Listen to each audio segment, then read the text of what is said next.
靈修分享，日期2025年6月28日。經文詩篇82篇1至8節。上帝站喺有權勢者嘅會中，審判不義嘅審判官，並責備佢哋。上帝吩咐佢哋拯救貧困嘅人，施行公義，保護弱勢群體。但係呢啲審判官唔明白真理，仍喺黑暗中行。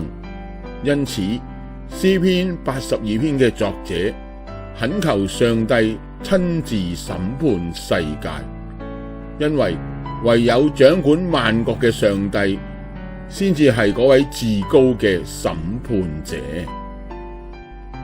今日我哋基督徒都知道，主耶穌基督再來嘅日子就係至高嘅審判者，上帝對世界最終嘅審判。無奈主再來嘅日子係冇人知道，甚至任何猜測同埋肯定呢個日子都被視為假先知，甚至會被視為敵基督。但那日子那時辰沒有人知道，連天上的天使也不知道，子也不知道，唯有父知道。你們要謹慎，要警醒，因為你們不知道那時刻幾時來到。馬可福音13章32至33節。